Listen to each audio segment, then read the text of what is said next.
নমস্কার বন্ধুরা, সকলকে উপাসনা ম্যাথ গাইডের পক্ষ থেকে স্বাগত জানাই। আজ আমি যে বিষয়টা নিয়ে আলোচনা করব, আমরা যে কোনো সংখ্যাকে 5, 25 এবং 125 দিয়ে গুণ কিভাবে সংক্ষেপে সহজে কম সময়ে আমরা করতে পারি তা আজকে দেখাবো। আমি এখানে প্রথমে আমরা দেখে নেব 5-এর সঙ্গে 2 গুণ করলে 10, 25-এর সঙ্গে 4 গুণ করলে পাওয়া যায় 100, 125-এর সঙ্গে 8 গুণ করলে পাওয়া যায় 1000। আমরা 2 অঙ্কের ক্ষুদ্রতম সংখ্যা, 3 অঙ্কের ক্ষুদ্রতম সংখ্যা এবং 4 অঙ্কের ক্ষুদ্রতম সংখ্যা প্রথমে নির্ণয় করলাম। প্রথমে আমি শেখাবো কিভাবে কোনো সংখ্যাকে 5 দিয়ে সহজে গুণ করা যায়। আমরা প্রথমে কোনো একটা সংখ্যা নিলাম, ধরুন 786। আমরা এই সংখ্যাটাকে 5 দিয়ে সহজে কি করে গুণ করব? আমরা প্রথমে কি করব, যেহেতু 5 দ্বারা গুণ করছি তাই আমরা এর গুণের স্থানে যেটা আছে তার একটা শূন্য বাড়িয়ে দেব, অর্থাৎ এর সঙ্গে 10 গুণ করব এবং 2 দিয়ে ভাগ করব। সেক্ষেত্রে আমরা পেলাম 7886, তাকে আমরা 2 দিয়ে ভাগ করে নেব। এটা যেহেতু আমি কষে দেখাচ্ছি বলে একটু সময় বেশি লাগছে, কিন্তু এটা মুখে মুখে হিসাব করা যায়। 2 3 6, 2 9 18, 2 3 6 0, অর্থাৎ এর গুণফল আমরা পাবো 3930। এটাকে আমরা সহজেই মুখে মুখে করতে পারবো, কারণ যে সংখ্যাটাকে 5 দিয়ে গুণ করব সেই সংখ্যার একটা শূন্য বাড়িয়ে দেব, দিয়ে 2 দিয়ে ভাগ মনে মনে, অর্থাৎ অর্ধেক করে দেব, করলেই আমরা 5 দিয়ে গুণ সহজে আমরা করতে পারবো।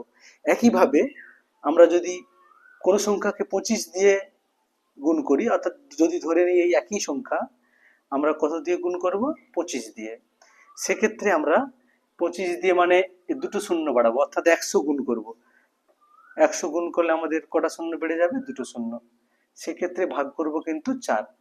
যেমন 10-এর ক্ষেত্রে আমরা 2 ভাগ করছিলাম, 100-এর ক্ষেত্রে আমরা 4 ভাগ করব। 4 ভাগ করলে কি হবে, 4 একে 4, 3 8, 4 9 36, 2 6 4 6 24, 2 0 4 5 20 0। সেক্ষেত্রে এর গুণফল পেলাম 19650। সহজে আমরা এটা করে দেখাচ্ছি বলে একটু বেশি সময় লাগছে, কিন্তু এটা যদি আমরা মুখে মুখে হিসাব করি তাও হয়ে যাবে। অর্থাৎ 25 দিয়ে গুণ করব মানে যে সংখ্যাটা যত বড়ই সংখ্যা বলুক না কেন, যদি এরকম থাকে 9785, এরকম যদি একটা সংখ্যার সঙ্গে 25 দিয়ে গুণ করতে বলে, সেক্ষেত্রে আমরা দুটো শূন্য বাড়িয়ে দেব। 25 বললে দুটো শূন্য বাড়াবো, যখন 5 দিয়ে গুণ করার কথা বলবে একটা শূন্য বাড়াবো, তাহলে দিয়ে ভাজিত কত, 4, সেক্ষেত্রে 4, যখন 5 দিয়ে হবে সেক্ষেত্রে 2। একইভাবে আমরা ওই নিয়মেই এই 3টে নিয়মকে আমরা একইভাবেই মনে রাখতে পারি। সেক্ষেত্রে আমরা ধরুন ওই একই সংখ্যাটাকে আমরা 125 দিয়ে গুণ করব, সেক্ষেত্রে আমাদের কটা শূন্য বাড়াতে হবে, 3টা শূন্য, অর্থাৎ 1000 দিয়ে গুণ করলে 3টা শূন্য বেড়ে যাবে এবং ভাগ করতে হবে তখন 8। কি করব তখন, ভাগ করব আমরা 8, যেহেতু আমরা 125 দিয়ে গুণ করতেছি, সেক্ষেত্রে আমরা ভাগ 8 দিয়ে করলে কি হবে, 8 9 72, এখানে 2, অর্থাৎ তাহলে 66, 8 আসতে 64, 8 আসতে 64, সেক্ষেত্রে 2 নামলো, 8 দুগুণে 16, 8 5 40 0। আমরা এদের গুণফল কত পেলাম, 98250। তাহলে আমরা সহজেই আজকে কোনো সংখ্যাকে যে কোনো, শুধুমাত্র যে 786-কে এই 5 25 125 দিয়ে গুণ করলে সহজ হবে তা না, যে কোনো সংখ্যাকে আমরা এই 5 25 এবং 125 দিয়ে সহজেই আমরা গুণ মুখে মুখে উত্তর বের করতে পারবো, যেটা আমাদের বিভিন্ন কম্পিটিটিভ পরীক্ষা, স্কলারশিপ পরীক্ষা, যেখানে খুব কম সময়ে গুণ ভাগ স্কয়ার কিউব এগুলো করতে হয়, সেগুলো আমরা সহজেই করতে পারবো। নমস্কার।